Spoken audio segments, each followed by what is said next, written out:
Hello everybody and welcome to a lower body mobility class. I'm Dr. Weber. I'm going to take you through some toes, some ankles, some knees, and some hip work. What we're going to start today is with our toes, so you can start standing or you can be seated like this. Okay, so you can do this either seated or standing. And what you're going to do is first begin by pressing the big toe into the ground and try to bring the lateral four toes off of the ground. Okay.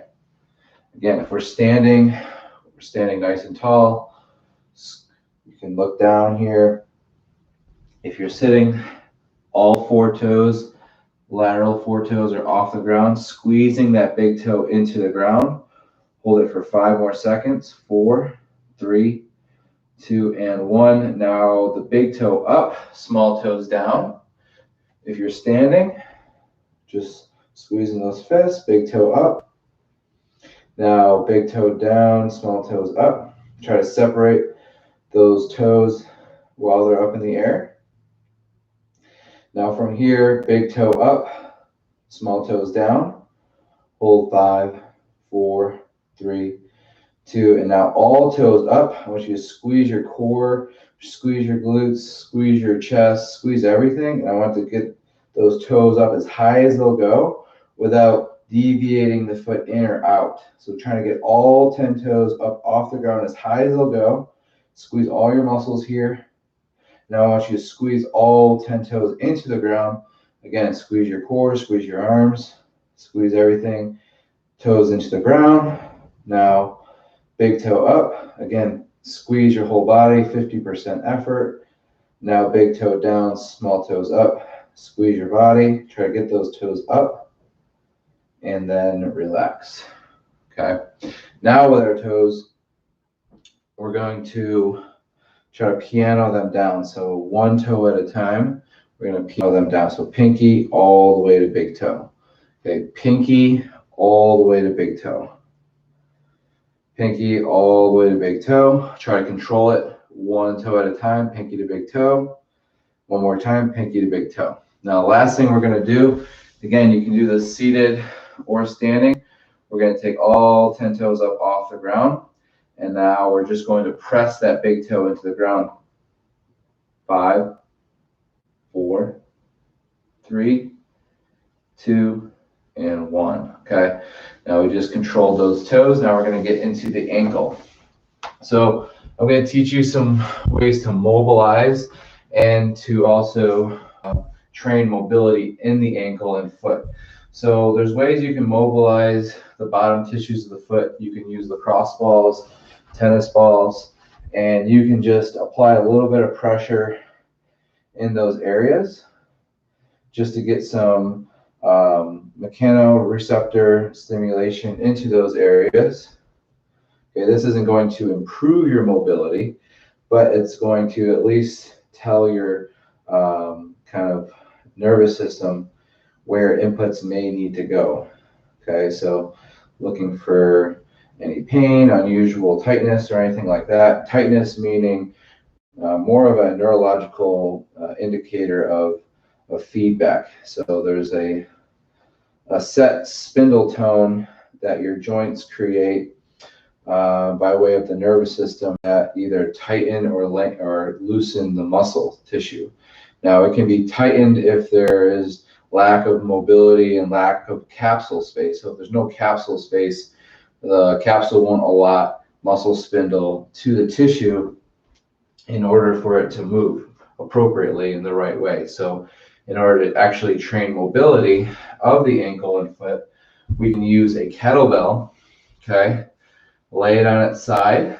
What we're going to do is stand on the outside of the kettlebell with the outside of our foot, the lateral aspect of our foot, and press the medial portion of the foot into the ground. Okay, from here, I'll move this up so you can see that a little bit better. Okay, so I'm going to press the lateral portion of my foot into the kettlebell. Okay, so what I'm doing here is I'm everting the foot, right? the outside of the foot is leaving the ground. You're going to feel the tissue in the side of the leg, lower limb, beginning to activate. And you'll just hold here and breathe for about 2 minutes. Inhale for 4, exhale for 8.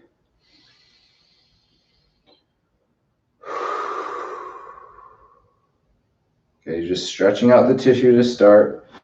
Now, if you can't get into this position, or you need to maybe find a different object, you can just try to find a slant board. Even if you cut a piece of wood out, or if you know a carpenter who can cut a piece of wood out so you can have a almost like a ramp, you could stretch your ankle out like that. And then from here, we'll start pressing the outside of the foot into the kettle. We'll try to keep the medial aspect of the foot on the ground. So we'll try to now we're going to try to supinate the foot while we're everted, right? So we're going to press into the kettle, 10%, 20%, 30%, 40%. And then after about 10 seconds of holding your max effort, we begin to evert the foot even further, trying to lift the foot away from the kettle. And you'll feel all the tissues in here working here, going up off of the kettle and back to your passive stretch. Okay, so that would be for foot eversion. Okay, now for foot inversion, okay, that was eversion. Now this would be inversion of the foot. So the foot is everted. We would stretch in the everted position here for about 2 minutes. Again, a slant board. You could use a slant board. You could even maybe just create a barrier yourself. If you have a kettle, this will do. And we're inverted. Foot is inverted here, stretching passively for about 2 minutes. And then your PALS effort, progress the angle by trying to evert the foot. So pressing the inside of the foot into the kettle, 10%, 20%, squeezing the whole body, 30% to 40%, all the way to your safest and greatest effort. And then trying to lift or invert the foot even deeper for your rails contraction. Okay, so that would be PALS and rails for foot or ankle eversion here and inversion. Now, same thing on the other side, I could do it. And again, I'm just kind of going over real quickly, but at the same time, if you're going over at the same time as I was, you're still getting a kinetic effect. Okay, so it's still important you could do a exercise called passive range liftoff, where you're going to go into your passive range, and then from here, you're just going to see if you can lift the foot off of the kettle and hold. 5, 4, 3, 2, and then set it back down. Inhale, irradiate, lift off.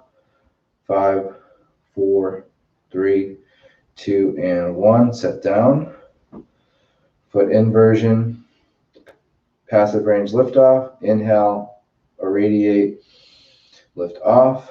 5, 4, 3, 2, and set down. Inhale, irradiate, lift off. 5, 4, 3, 2, and 1. One more. Inhale, radiate, lift off. 5, 4, 3, 2, and 1. Okay. For foot eversion, passive range lift off. Foot is everted. Inhale, irradiate, attempt to lift off for 5, 4, 3, 2, and relax. Hold. Inhale, irradiate, lift off. 5, 4, 3, 2, and 1. Notice that the knee is going to want to cave inward and cheat for the ankle. Try not to let that happen. Inhale, irradiate, lift off. 5, 4, 3, 2, and 1. So even if it doesn't lift off, you can attempt to lift off, noticing that the knee valgus there is cheating for the ankle. Okay, so if you don't have good ankle strength, you'll notice that your knees will do some of the brunt. Okay, for the big toe, a lot of people are limited in big toe extension. Now, big toe extension is really important because you use it when you walk, but now our feet kind of do the walking for us, so we lose the contact with our toes to the earth. So what that means is we actually have to train our toes to be human again. Now, what does that mean? That means that we need to be able to, one, be able to move those toes independently, and then also making sure that we have, importantly, the most extension of that big toe. Why? Because if you don't have big toe extension, your big toe will deviate medially or laterally, and what will happen is you'll get a bunion on the medial aspect of your foot here. So the more these foot go in, or more the big toe goes inward, the more you're going to have arthritis in the toe, and then you'll have a bunion. So if you can't move that toe now, you want to begin moving that toe as much as you can to limit that diagnosis in the future. So that's why we prescribe you to do your morning calves routine or your toes routine every single day. But also, if you can't move these toes independently, or if you're trying to control these toes, then you want to try to add positional isometrics. You can do passive range liftoffs from here. So passive range liftoff for big toe extension, you put the big toe on a barrier, and then you would try to take an inhale, irradiate, and then try to lift off. 5, 4, 3, 2, and 1. You can also do that with a tennis ball. Okay, trying to find your end range. Inhale, irradiate, lift off. 5, 4, 3, 2, and 1. Inhale, irradiate, lift off. 5, 4, 3, 2, and 1. Reset. Inhale, irradiate, lift off. 5, 4, 3, 2, and bring it back down. Okay, so that would be big toe passive range lift off for the big toe. Okay, or we can also call that regressive angular load. Okay, trying to regress the angle, creating that isometric load in that angle by using the passive range. All right, so there's the toes, ankle inversion, ankle inversion, or eversion and inversion. Now we can talk about the knee. So the knee flexes, extends, internally and externally rotates. Okay, so the knee is responsible for flexion, extension, and there's also tibial rotation here. So in tibial rotation, what you want to do is first set up by placing the hands behind the body like this. Okay, give yourself some support. If you have blocks, you can use blocks, but probably don't need that right now. From here, if you're in a chair, you can do the same thing. Okay, if you're in a chair, I'll give you an option. Okay, do the same thing. Okay, it's going to look like this.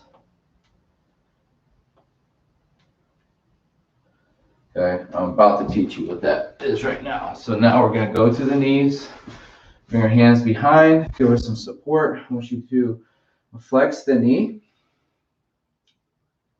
press this front foot into the ground, and then what we're going to do is try to rotate that foot out and then rotate that foot in. Internal tibial rotation, external tibial rotation. Now I don't want you to move the hip when you do that. So in and out. Only thing that is moving is the shin bone. In, out. And then from here, I want you to wrap your hands underneath the leg if you have the balance. If not, you can keep your hands here. And then we're going to extend the knee, turn in, and then bend the knee. Out, extend, in, bend. Out, extend, in, bend, in and up, out and down. In and up, out and down, in and up, out and down. Okay, other side, bend the knee, external tibial rotation, internal tibial rotation, external and internal, or out and in, out. Now up or extension, in and down, or flexion, out, up, in, down, out, up, in, all the way down. Now in and up, out, and all the way down. Squeeze it down, in and up, out, and down, in, up, out, and down. Okay. Now for tibial rotation here, I can set up a barrier in external tibial rotation. So what I'm doing is getting into a dorsiflexion of the ankle, flexion of the hip, and then flexion of the knee. And then from here, what I'm going to do is rotate that tibia out and place that ipsilateral hand across the medial upper portion of the foot. Okay. And then from here, or the medial distal portion of the foot. All right, now with that portion of the foot, I'm going to hold it nice and steadily here. I'm going to wrap those 4 fingers underneath and push the thumb into the middle of the foot. And then from here, I'm going to open up this whole foot and leg, so you should feel maybe a little stretch on the inside of the knee. If you feel pain, then we probably won't do this today. So this would be something you might want to skip. If you feel any pain during this, please do not attempt it. Okay, if there's no pain, then let's go ahead, and what we'll do is just stretch this position. I'm going to take my opposite hand or contralateral hand underneath and place it on the palmar flexors or the top of the forearm. Okay. From here, what I'm going to do is stretch and breathe. Inhale 4, exhale 8. After about 2 minutes of work, I will begin to, or after about 2 minutes of passive holding and breathing, diaphragmatic breathing, inhale 4, exhale 8.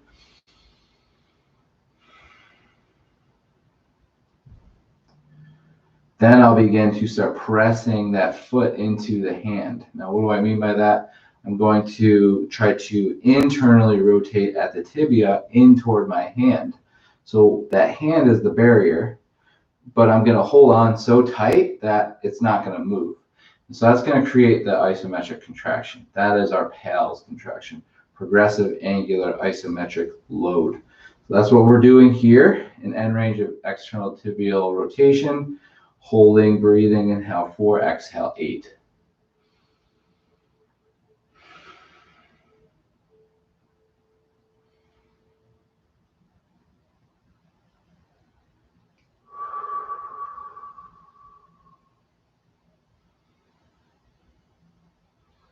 And then from here, after about 2 minutes, we will begin to internally rotate. You'll feel some tissues in and around the lower leg here beginning to contract.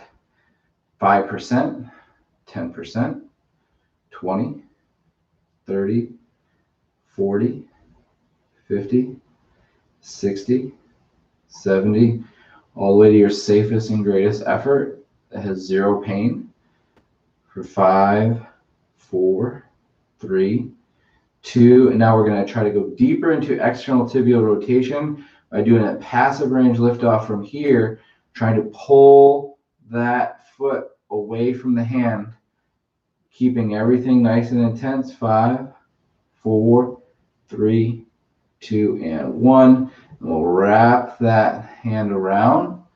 Go back to your passive breathing. And you might have felt a lot of tissue kind of lighting up in those pals and rails. That's perfectly normal. Pain is not normal. So if any type of pain, I would definitely tell you not to do this today. Okay. So this would be external tibial rotation here. Now, internal tibial rotation, I would take the contralateral hand to the distal lateral portion of the contralateral foot, and then I would place the opposite hand around underneath to the forearm. Okay.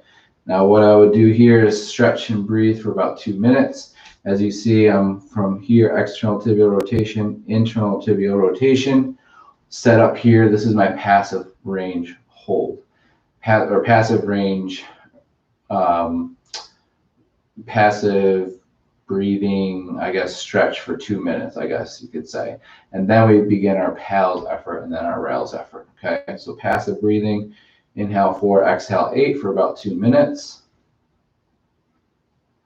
And then from here, pressing the outside of the foot into the palm, 10%, 20%, 30%, 40%, 50 to 60, 60 to 70, and then holding your safest and greatest effort for up to about 10 seconds, and then trying to lift away from the hand after your PALS contraction, so almost like a passive range liftoff, holding 5, 4, 3, 2, and 1, and then back to your passive range. Now, if that's your first time doing that, you're going to feel a lot going on in these lower limbs, and that's why you probably don't want to do it. You probably don't want to passively hold it for too long and do the PALS and rails for too long when you first start. So I would recommend doing like just a quick, 30-second setup to like see how you feel here.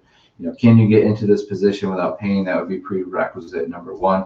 Can you externally and internally rotate your tibia? That would be probably actually number 1. But you want to make sure that you have control before you get into these ranges. If you can't rotate and there's pain, then I would prescribe not to do internal and external tibial rotation PALS and rails, because this one is definitely a more difficult and it can cause a lot of stress on the knee. Okay, so as stress pushes into the knee, you're also going to get a lot of, I guess, bang for your buck, meaning that you're going to actually prevent knee injuries if you're able to create more strength in that end range. Okay, now that is something that I would prescribe to somebody if I was working with them, and if you needed that prescribed for you, you'd have to make sure that you talk to FRC practitioner first, because you never know. A lot of people can get injured just through going through some of these PALS and rails. So the setup on the other side look like this. So we have external tibial rotation. Again, you'll feel that stretch here. If you have any medial knee issues, you're definitely going to notice it if you do this. If you have lateral knee issues, you're definitely going to notice it when you do this. Okay, so this would be our lower limb, and this would be tibial rotation. So for knee flexion, what you can do is set up and bring your head underneath a yoga block. Can bring my hand to my foot. I can also go onto my stomach like this, and I would hold this position for about 2 minutes. Now, if I can't reach my ankle, I can always use a stationary object like a wall or even a chair to put my foot. Okay. Now, if I can't reach it, I can also just use a wall or a chair. Okay. And then from here, I'm stretching and breathing. And what I would do from here, if the chair isn't working, you can also use a wall, like I said. So let me show you how that would work.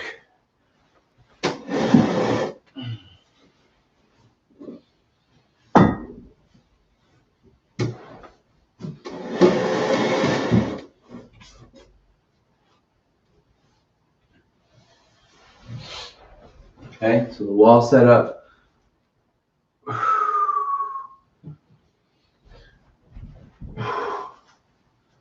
Okay, got the top of my foot on the wall. And then from here, passively hold, inhale 4, exhale 8. Then PALS contraction, be pushing the foot into the wall, trying to extend the knee. Then rails contraction, pulling the heel toward the glute. Okay, so again, if you don't have a wall, what is that? What did I do? You don't have a wall, you can use your hand, or you can take a towel or a rope or some type, maybe even a band, and hold it here, and then create those contractions. PALS trying to extend, rails trying to pull the heel toward the glute. So I could do a double version where PALS trying to pull, Ral's pulling, heel toward the glute. Okay, so that would be knee flexion. For knee extension, using blocks or barriers, boxes, any type of setup to help you kind of get into this position. Bend the knee just slightly. Square your hips forward and dorsiflex your ankle. From here, I'm going to just stretch and breathe. Try to keep my chest up and arch my lower back. Breathe and hold. Inhale 4, exhale 8. This will be my passive hold, 2 minutes. Making sure that you feel it only in the hamstrings, not the knee. If the knee is straight, you feel it behind the knee, that's your sciatic nerve. So you want to make sure the knee is slightly bent. You're getting all the hamstrings here. And then from here, after about 2 minutes, inhaling 4, exhaling 8, you press the heel into the ground, 10%, 20%, 30 to 40, all the way, working your way up to 100. And then Ral's contraction, pulling the heel off the ground, trying to shorten that distance, shortening your quad, extending the knee, trying to extend that tissue, and then after about 10 seconds of your Ral's, come back to your passive hold. Hold your passive after that for about 30 seconds, and then switch. Holding here for about 2 minutes, making sure that you feel it, remember, in the hamstrings, not the back of the knee. Arch the lower back, chest is high. You can use, if you have a wall or any like 2 chairs, you could use as well here. And from here, pals, push the heel into the ground, Ral, pull up. That would be your pals and Rals and knee extension, okay? Now, as far as the hip goes, you get set up in your 90-90. Face the front leg, lean forward, chest is high. Push the hands into the ground, into the blocks.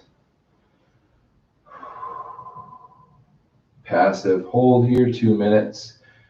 And then pals, press this front leg into the ground. Rals, pull up. And for the back leg, pals, press the whole leg into the ground. Rals, try to pull that back heel off the ground. So this would be hip internal rotation, this would be hip external rotation, okay? All right, everybody. So that was a little bit of lower mobility work. That's gonna be it.